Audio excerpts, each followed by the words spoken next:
Yeah, I've done that for a long time. So we've had tenants invest in buildings, whether we're buying a building from a third party owner and there's a tenant in the building and we're going through a tenant interview and they ask us, could they be part of it? And, we say, sure. So yeah, we've done that many times. We do that a lot on sale leasebacks.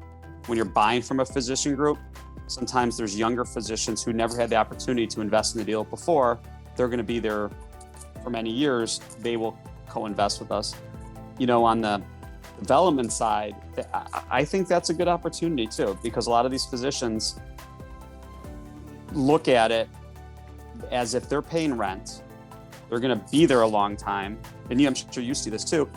They may as well get a return on a deal that they control without having to be on the debt, without having to have any capital liability for a roof or, it's just, and not having to manage anything and the headache.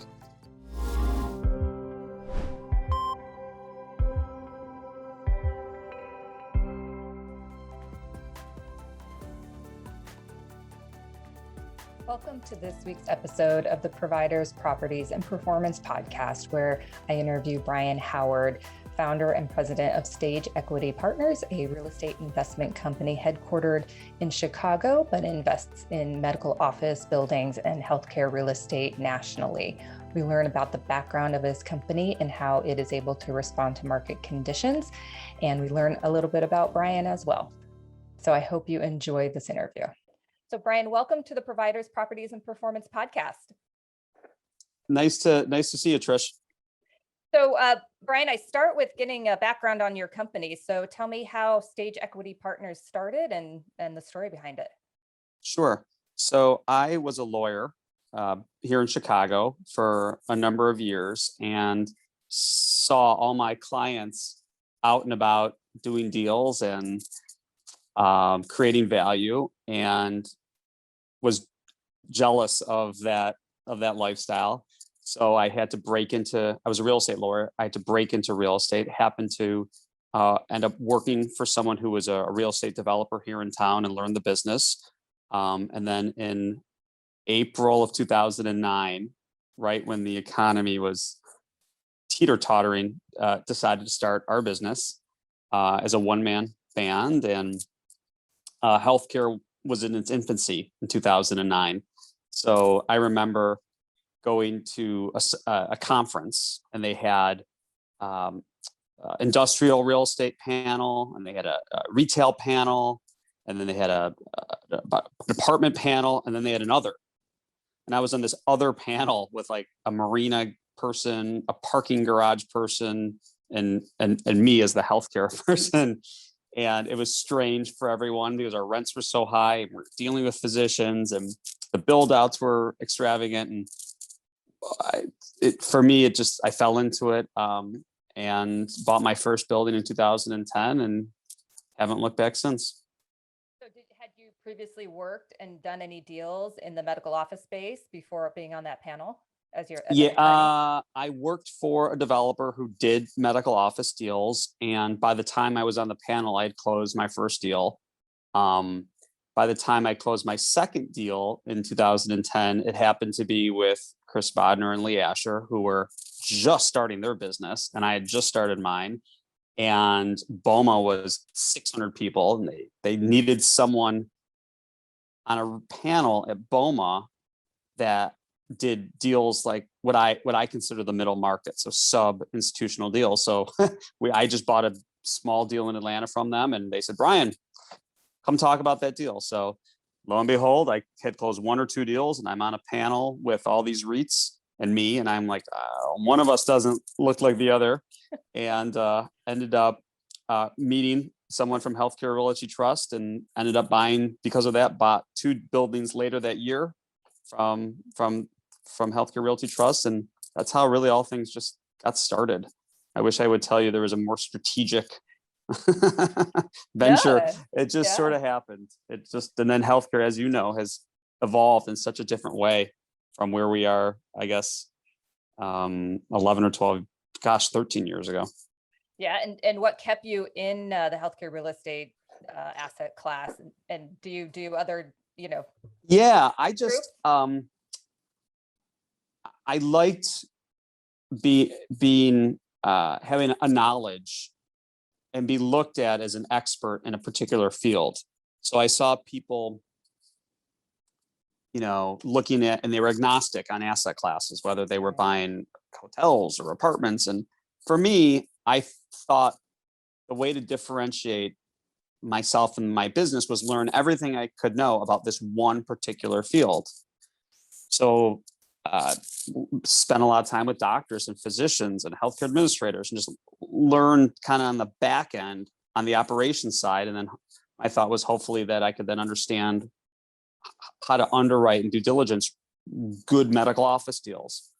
So I've stuck to the knitting, though, increasingly as we sit here today on June 2nd, 2021, healthcare has been very competitive on the buy side. So we've actually pivoted a little. We can get into that later, but we're starting to create value, doing new development, starting to look a little bit at maybe some other asset classes, just because the yields right now are not commensurate with the purchase price and the risk. So it just you got to evolve a little bit with the times. Yeah, it's a tough buyer's market out there right now. So That's right. you're headquartered in Chicago, but you said, you already mentioned you did a purchase in Atlanta. So where do you kind of concentrate your efforts nationally? So we're based in Chicago, and I would love to do deals within an hour drive of my house, but there's only so many deals in Chicago. There's a lot of equity here in town that has really deep pockets. So started looking probably about 10 years ago out of state. And one of my longtime investors made a point to me that said, I think it would be helpful for you and your business if you would concentrate in certain areas of the country and have a little bit of thought, because at the time I was kind of looking everywhere. So I started thinking about where are people retiring, where are fast growing states, what currently has an aging population, and then would layer those metrics on top of one another. And there's no secret sauce. I mean, it's Florida, it's a lot of the southern states, Texas, Carolinas, and so started looking at those markets. And then about 5 or 6 years ago, maybe longer, we took over property management. We were outsourcing it, and we took it all in house, and that really solidified that it's to your benefit to have multiple buildings in one given market for scale and efficiencies and cost sharing. So any new market we go into now, I kind of look to say, is this a market that we can aggregate more than one building in? Because if it's not, there's a big learning curve, and you're going to end up spending a lot of time without maybe as much reward as if you had 3-4 buildings in a certain market. So if you're going into a new market with one purchase, do you try to look at getting several buildings under contract? Absolutely. Yeah. Absolutely. It doesn't have to be immediate, but right. You make a big investment in time, and you learn, you find contractors and vendors and brokers, and you educate your lender on that market, and you get to know the physicians, the hospitals, and if you could do 2, 3, 4, you could ultimately the big win is a portfolio exit down the road. Right. So that is what gives you the premium. So unless if it's a single tenant net lease deal with a long-term lease, maybe then I'm a little bit more, well, if it's just one deal in one market, I'm okay with it. But if it's a multi-tenant deal where you really have to invest the time and the knowledge, I absolutely want to do more than one deal in that market. So what's a good opportunity for Stage Equity Partners? It's changed, Trisha. It used to be anything under, used to be $20 million. This is before the non-trader REITs, before a lot of the private equity. I'm talking right at the beginning. Anything under $20 million was too small for the REITs, right, who are the dominant players in our industry. And that changed. Then about a little while ago, it used to be $10 million. So I could comfortably play in that space without competing against folks whose cost of capital was a lot less expensive than mine. So it's a long answer to say, it's changed. I mean, I used to pretend that I would be under the radar of the REITs. Now we're largely bidding on the same deals, and we're bidding on deals against a lot of folks that used to not look at these types of deals, and now it's become much more crowded. So I would tell you the perfect deal for us is anywhere from 10 to $20 million, largely stabilized, maybe a little bit of value add, meaning maybe there's some roll coming due, maybe there's a little vacancy. There's a way for us to boost the NOI a little bit, create a little bit of a premium, and then ultimately buy a few more deals in that market and then package it up down the road. I don't have a fund. Every deal is a separate standalone investment. So there's no mandate. We don't have to sell anything, but to get a nice return, you have to exit when you have enough term and value left for the next buyer. So at some point you have to sell. Absolutely. Well, it sounds like you're able to be flexible enough to, to buy and sell in the market that you are in. And you're not forced to sell when it's not advantageous for you and your investors. Right. But on the flip side, we've owned buildings where we sold after a year or two. Mm-hmm. So things happen or things fall in your lap and you say, okay, now would be a really good time to exit. Right. So, I think there's pluses and minuses on every capital source that you go with. But for us, what's worked is just the flexibility and being nimble and being entrepreneurial and figuring out. I mean, we've owned one building since 2013 and we've refinanced it twice, and we may own it for another 10 years. So it all depends. So when you purchase, and now as you're looking maybe to develop some properties, is offering the physicians any ownership something that you consider? Yeah, I've done that for a long time. So we've had tenants invest in buildings, whether we're buying a building from a third party owner and there's a tenant in the building and we're going through a tenant interview and they ask us, could they be part of it? And, we say, sure. So yeah, we've done that many times. We do that a lot on sale leasebacks. When you're buying from a physician group, sometimes there's younger physicians who never had the opportunity to invest in the deal before. They're going to be there for many years. They will co-invest with us. On the development side, I think that's a good opportunity too, because a lot of these physicians look at it as if they're paying rent, they're going to be there a long time. And I'm sure you see this too. They may as well get a return on a deal that they control without having to be on the debt, without having to have any capital liability for a roof or, it's just, and not having to manage anything and the headache. So I think that will absolutely be a part of it. I look at all these tenants as my partners in the deal anyway. So whether they're my tenant or whether they're my partner in the equity side, I'm comfortable with that. Well, I think it offers them a passive investment, because unless a physician has a real estate company, if they're going to own real estate, unless they have a real estate company to manage that day to day. I see it all the time where they come to me and they're just so frustrated. They are exhausted because they've been doing two jobs, both very hectic, both very demanding, both having to make a lot of decisions. And, I can say, hey, there's people out there that can help you, and to me, I feel like if you share a lot, if you share in several pies rather than try to keep one pie to yourself, I think it just makes life a little bit easier.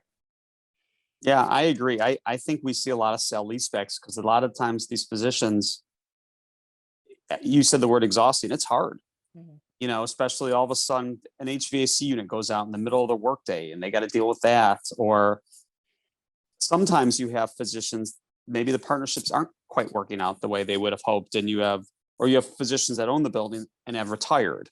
And then the new physicians are paying rent to physicians who are no longer part of the practice. And that sometimes becomes a little bit of a conflict. So I think a lot of times it works and a lot of times it's a good idea for these physicians to do this, but then they realize there's benefits to selling to a group like mine or others that they wake up every day. This is what we do. We don't Right. practice medicine. We don't deal with patients. We Mhm. just want to make sure the buildings are run well and there's no Exactly. hiccups. Yeah. And it avoids a lot of, when they do try to sell it, it avoids a lot of there's sometimes a lot to do to get it to be investment ready. Oh, I would, you would, a lot of the amount, I mean, we wake up and don't think about how many deals we could do a day. I Right. look at these deals and I say, how can we take this deal and package it in such a way that it provides a really steady cash flow without any surprises for the next X years? And Right. we look at these deals, and I would hope that by the time we sell it, my buyer has a clean bill of health on the deal, Mhm. that a lot of the stuff is taken care of, that a lot of the headaches are already removed. But I think a lot of times when we look at deals, I'm surprised by how often a lot of things are not addressed as they should Mhm. be. Yeah. Yeah. The physical plant stuff, is a lot. It can get expensive if it's deferred for too long. Oh, for sure. And even just, we bought a building couple last year, and they had a second access point on a neighbor's property to this. And it was a pretty important access. They never got an easement ever. So I was like, how did that even happen? And their lender missed it. So we had to knock on the neighbor's door and say, this has been going on for 20 years. We need to document this. And the response at first was, why? We don't have to Why? do anything. Why should we do that? And then I'm like, well, we're neighbors, and we're gonna be good neighbors. And down the road, I'm sure you're gonna want something from us down the road. We're all kind of here together. I think Yeah. it just serves us both. So, that's the kind of stuff that I come across a fair amount of time. Was there an interesting transaction story you can share with the audience? One that's memorable, interesting, or turned out differently than you expected it? You want a good one or a bad one? Whatever you want to share. Let's go with, I don't, let's go with the good. We bought a surgery center, and had a 10-year lease, and we owned it for 7 years. And a couple years ago, they knocked on the door and said, we need to improve the lobby. We need to upgrade this. We need to upgrade that. And then our light bulb goes off, and we say, what's that going to run? And they say about $250,000. And we had some funds with our bank that were available.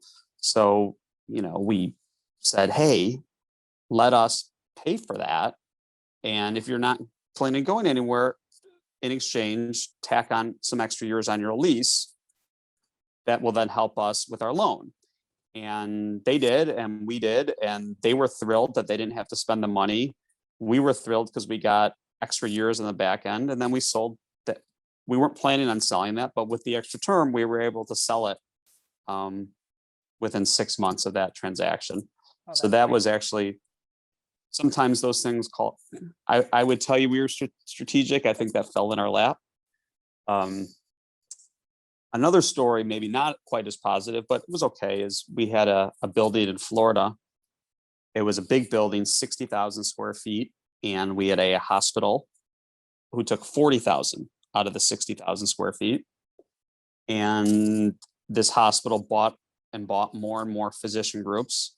And this one physician group owned by the hospital in our building lost a bunch of doctors. And the hospital decided to close this location and move the remaining doctors to another building that they owned. So, when people tell you sticky tenants and no default, and filling 40,000 square feet on an off-campus MOB, and they paid rent, but it was dark. Right. So then the other tenants in this building who are getting fed referrals are like, what's going on? Mhm. So, we looked at, luckily this was on a retail thoroughfare. So we looked at transitioning this to retail. We talked to different brokers. We met with the hospital a number of times, and thankfully our lender was helpful and accommodating. And we ended up selling the building to a local developer who had a relationship with a retail tenant and slid in a retail tenant. And we got out and, had an okay deal. But those things Happen. happen. I mean, if you're in this business long enough, I mean, there's a lot worse things that happen. Right. So Yeah. And you said you guys have property management as well. So how did Stage Equity Partners respond to its tenants, on the onset of COVID, and where are you now? yeah, so that was a really difficult time in March and April of 2020. Probably the single most difficult operational time I've had in 13 years of the business, because when 09 and 2010 and 07, even before that, it was an economic crisis. So doctors still chugged along. Mhm. People still want to see their physician. They still, if they had insurance or government, they still were able to see their doctor.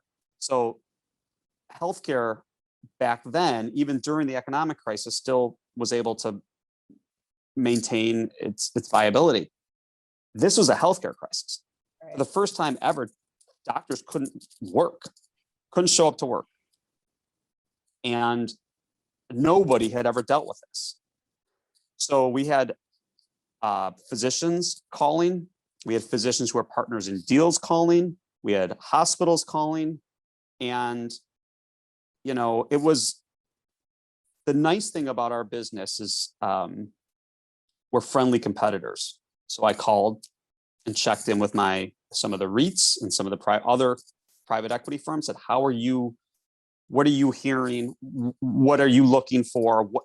And we kind of all chatted, and it was helpful for me because by and large, most of these folks were calling out of concern. Mhm. And you worry that someone just calls up just use it as a sword to get a rent break or a rent reduction. But by and large, it was all in good faith. And we worked with all these tenants, and we wanted to make sure they got their PPP loan, or how were they doing telemedicine? What steps were they taking proactively on their end? And not just trying to be opportunistic, Right. which is hard for anybody to work through. But we worked with everybody. We ended up deferring a lot of rents through 2021, end of 2020, part of 21, not necessarily abating, but just saying, look, pay us later on. And we got through it. They got through it, and everybody has either ramped back up or sometimes even exceeded where they were, especially the ones that had pent up demand for people who couldn't go in there over the during COVID, and now have rescheduled all their procedures. And how has that changed your approach to pursuing opportunities? Has it affected some of your underwriting? Absolutely. I would say it's us and the lenders, because before, we do a deal, a tenant's financials were part of due diligence, and they would want to see them. So right now, even a lot of lenders won't even issue a term sheet without financials. Even if they've been in a location for many years and have a long-term practice, it's just the heightened scrutiny of tenant financials and rent coverage and balance sheets and retained earnings is really heightened. A lot more scrutiny than, which is probably a good thing. I mean, it really is a good thing. So I think that has changed forever in our industry. I think, a lot of the private equity backed tenants, with maybe not quite the balance sheets as some of the privately held tenants, got exposed. We lost a tenant that was a small surgery center that had grown way too fast and was over leveraged and couldn't sustain 3 months of being shut down, and tossed us the keys along with like 10 other locations. So we had one casualty in COVID on a tenant, inevitable, but I think those are the type of things that now you remember, and hopefully you can guard against if you can. And where are you focusing your roadmap for the next 3 to 5 years?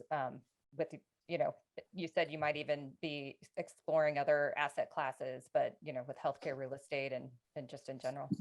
Yeah, I think so. We're starting to do some development and create value. So we brought on some new folks who have more experience, frankly, than I have a little, but not day in and day out. who really have relationships and experience. And I think when you're in the trenches, like my company, and you are managing your own stuff and you are in the nitty gritty, being involved in the front end on construction and development is a natural evolution. So I think that's exciting for us to do. And we'll probably start here locally in town because it's a little bit easier to with relationships and to physically see stuff. But I think over time that'll evolve. Other asset classes, I mean, through the years, I've looked at senior housing, I've looked at lab, I've looked at lots of ancillary, and I always fall back into medical office because it's what I feel comfortable with.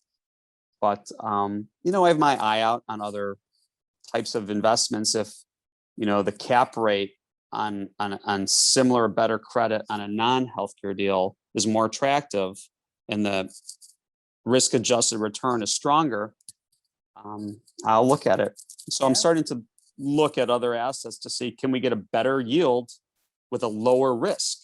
And that's what it all boils down to. Right now, it's just the hottest I've ever seen the healthcare market.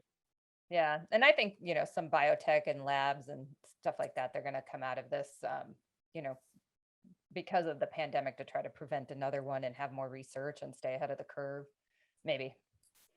Agreed. It's just, that's such a, people ask about lab and biotech. I mean, the build out is so expensive. I mean, there's some institutional knowledge you need to have in that space before you dive in, which I do not have. So I would walk before I would walk before I ran in something like that. So just in general, what's your opinion of the outlook for healthcare real estate looking forward? It's the same as it was 10 years ago. I think our populating people said this when Obama became president. What's going to happen with Obamacare? Then when Trump became president, it peeled back, and what's going to happen? I mean, what I see is our population getting older, and the older you get in turn, the more medical services you need. Telemedicine, I think, is here to stay, but I think it's supportive rather than replacing everything. I think healthcare has shown it's a very durable asset class, and it's attracted endowments and institutions and a lot of foreign capital into the space. So I think I would feel really, really good about owning a medical office building in a good market with a good tenant for a long time. I think for your business, I think you're in a great spot. For my business, probably a good time on the sales side as a smaller boutique buyer. Yeah. But on the buy side, it's definitely more challenging. But I've seen it come and go. I mean, I'm here for the long game. I'm not. There's no race. There's no arms race here. So the cycle changes. It has. It always does. It always does. And what's the flavor of the month this month could be different down the road. So exactly. But to answer your question, I think for all interested parties, for the brokers, for the vendors, for the buyers, for the lenders, it's certainly a good spot to be in. So we move now to the Q&A part of the interview to get to know you a little bit. So what was your first job? I was a dishwasher when I was 14 years old in Detroit, Michigan. For have you ever heard of a Coney Island? Do you know what that is? It's like a diner. Okay. In Detroit, we just have these diners, and they're called Coney Islands. And the Coney Island Detroit is a hot dog with chili on it and mustard and onions. So I worked as a dishwasher when I was 14, summer after my freshman year, maybe it was 15, as a dishwasher in this Coney Island for a summer. Yeah, no, I think that's great. Glutton for punishment. All those first jobs, they teach you a lot of things, but I think one of the things is, if you're like, well, this may be not what I want to do the rest of my life, maybe I need to make some different decisions. So I think, that's what, and to be someplace on time, and that, people depend on you, obviously, but, I think it helps you be like, maybe I'll work harder at school. So, I mean, I have a son who's 16, and he has his first job this summer. And there's something to be said about someone other than your parents telling you what to do all day long. So I think it's only a good thing. Oh, I couldn't agree more. So what would you be doing for a living if you were not working in the healthcare real estate industry? Um, I would probably be a dentist. I would, I don't know. I've always thought that I would be a good dentist, and I like the lifestyle, and I feel like I would be an entrepreneurial dentist and have a bunch of locations. And um, I think there's a social aspect that I enjoy, and there's a slightly medical, not slightly, there's a for sure medical aspect that I would enjoy. So I would have probably gone to, I would have been a dentist. Oh, very nice. Yeah. I don't know if that's the answer you were hoping. They're, no, these are, no, they're not, I don't, they're your answers. Yeah, no, I love All these right. things. Yeah. What or who are you reading or listening to right now for news, information, or inspiration? I just read the Phil Knight book, Shoe Dog, where he started Nike, which was super inspirational because there weren't running shoes back in the 60s. They had like Converse All-Stars, and he invented like this waffle, the part of the shoe that provided cushioning, and he created it from nothing and got it made abroad. I thought that was super cool. Yeah. So that's been really exciting. And then I read the book of the former CEO of Disney, because I always found Disney such a fascinating place. I love details. I love Yeah, details, and I think Disney does details better than any other company out there. So hands those were down. two really cool books that I just read. Fun, fun. Yeah, I'm looking for some summer reading, so that's good. I would recommend both. Very inspirational. Nice. What is one thing you do every day for healthy self-care? Meditate. Great. That's new. Last couple of years for 5 or 10 minutes, and it's not. I'm not chanting in a room quietly. There's apps that you listen to, like they're guided meditations, so they tell you sort of how to do it, and it's kind of paint by numbers. And I feel like I sleep better at night, a little bit less reactive, Mhm. hopefully more present, hopefully. Yeah. Well, when you're a busy entrepreneur and a parent and all of those other things tugging at you, that's sometimes you just need to sit with yourself. It's new. It's pretty new to me, and I I tried to get my son to do it, and he was like a minute, and he's like, I can't do it. So maybe not for everyone. For me, it works. But you know what? He'll probably start doing it and just not tell you. So I did the same thing. I have two children, and as they're getting older and their emotions are taking over them, I was like, you know what? I think we need to do some meditation. And I would take them, I did bring them through like some different things, and they were like, no, I'm not going to do it, because you want me to more than anything else. But then my son asked me for the Calm app. He wanted it on Yep. his phone. Yep. And so I'm like, okay, then I'll let him get there however he wants to do it. That's even better because you're not forcing it; it just happens. Right. Yeah, that's great. I would hope that happens with him, my son, but I have no idea. He won't tell you, and then maybe in his 20s he'll be like, oh, you know what? I just had a great Right, meditation this right, morning, right, Dad. right. My listening is way better now. So do you think leaders are born or trained? Born. I think that's a hard skill. It's I battle leading our company, and I think you're born with it. I don't know.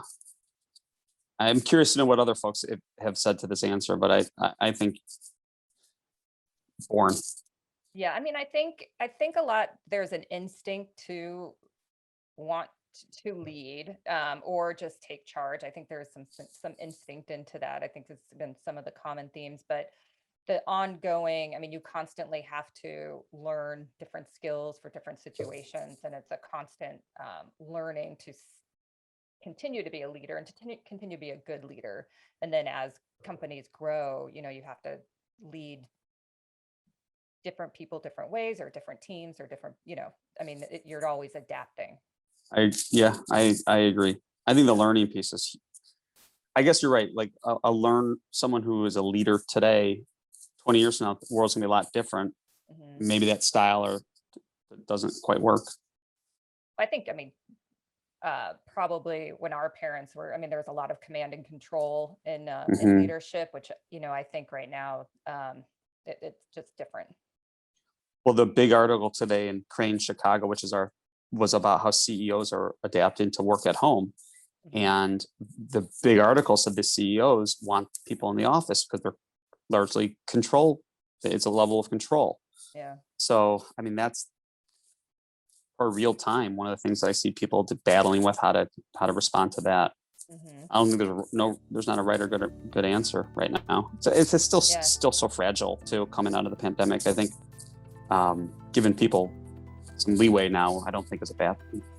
No, and there'll be conferences and people saying this is how we, brought our people back to work. Here's some things we tried, but we're right in the middle of it. So people are trying those things right now. So it'll be interesting. Yeah, I would agree. Yeah. I would agree. Well, Brian, thank you. This has been a wonderful interview. I appreciate your time. No, my pleasure, Trisha. Thank you so much for having me. You do a great job with this. So thank you so much.